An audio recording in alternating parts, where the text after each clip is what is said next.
This is Kathy Biehl of EmpowermentUnlimited.net with Astro-Insight for the week of April 22nd, 2024. The major astrological action of the year is unbelievably behind us, but not the implications of it.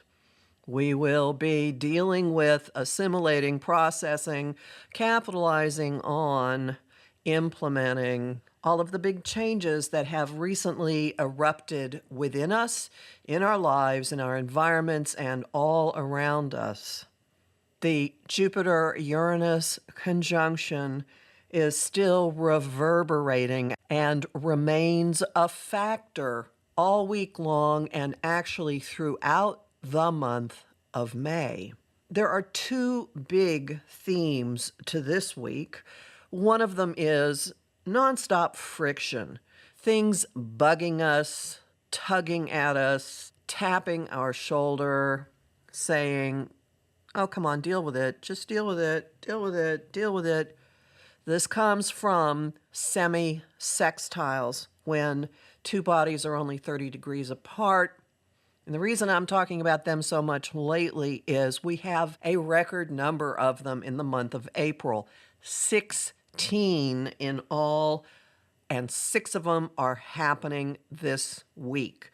So whatever blew up in your life, whatever you have massive epiphanies about, however circumstances are shifting, whatever good fortune suddenly presented itself to you, you don't get to just lie around and wallow in it or enjoy it.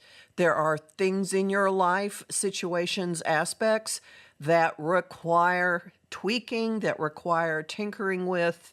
And the first area that this happens in is relationships.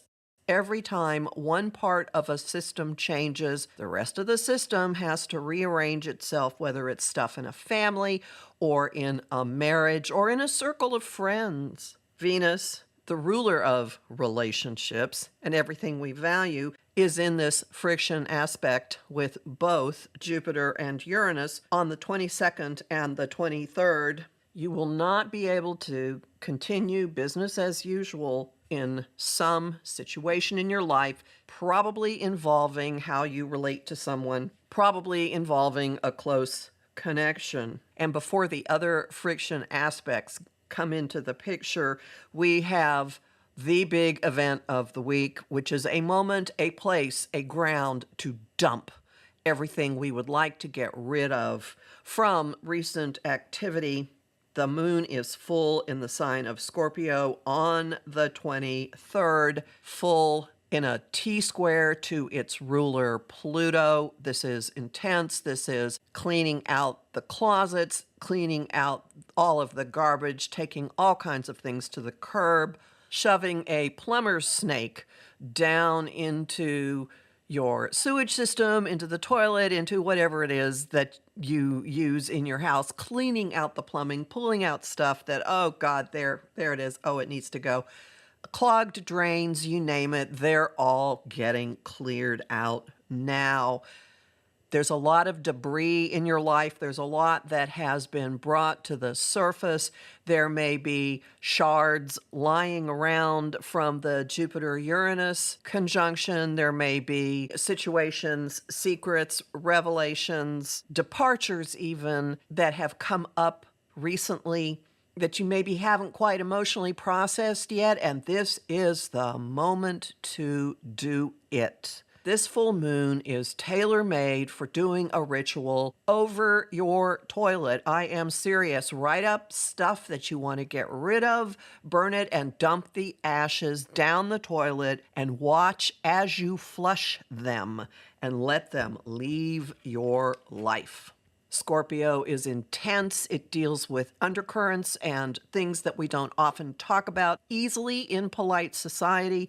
Again, its ruler, Pluto, is in the middle of it. It's in the very beginning degrees of Aquarius, and there is stuff that is up for purging and releasing to outfit us for the new way that we're going to exist in this world and exist with each other.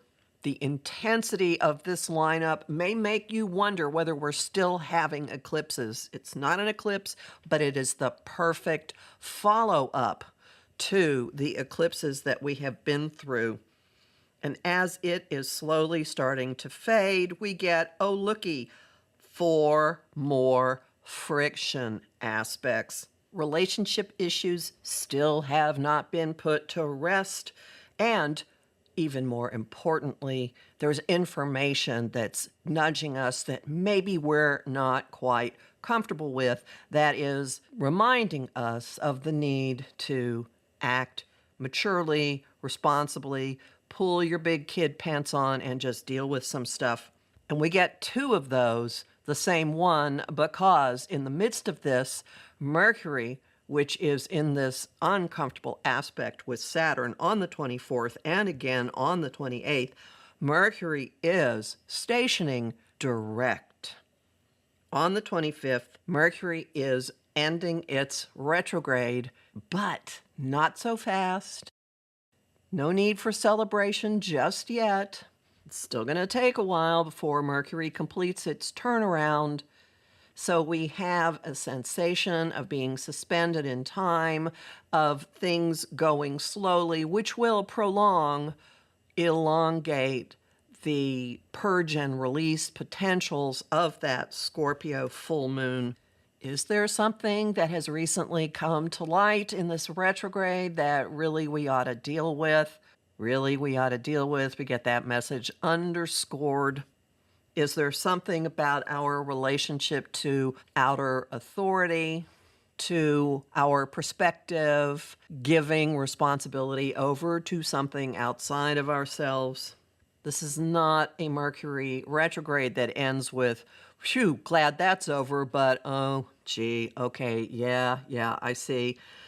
Yeah, I know. I should deal with that. Yeah, I know. And relationships continue to be part of it. Their ruler, Venus, is in this friction aspect on the 27th with Mars, making us a little uncomfortable with assertiveness or with who's doing what in a connection, and the same kind of aspect with her higher companion, Neptune, on the 28th. Is it appropriate to give someone slack? Is there something you've been fooling yourself about? What role do illusion and fantasy play in any of this? Not an entirely comfortable week, but then again, how long has it been since you've had an entirely comfortable week? The plus side of all this is that you can't coast, you can't slide. Something is going to be pushing you to face and deal with things that ultimately you'll feel a lot better about if you deal with them. And even more importantly, we've got this massive dumping ground, this toxic waste disposal of the Scorpio full moon on the 23rd. It will do all of us good to take advantage of it. Homing thought of the week, just deal with it. Song of the week, Let It Go from Frozen. And the image of the week is Calling the Plumber. You'll learn more about this in my forecast for the Scorpio full moon, which is at my site, empowermentunlimited.net, where you can sign up for my mailing list and get my newsletter every Monday morning with direct links to all of my latest information. And, of course, book a session with me. I'm Kathy Biehl, a professional astrologer with more than 30 years' experience. I have lots of bonus content at patreon.com/Kathy Biehl, and I'm deeply grateful to the people who support my work there. I host the show Celestial Compass on Om Times Radio and TV on the first and third Monday of every month at 5 p.m. Eastern. I also host conversation on Facebook on the page Empowerment Unlimited and in the group The Astro-Insight Lounge. I post on Instagram and Threads at Ka Biehl and on YouTube at the Professional Aquarian channel. Talk to you next week.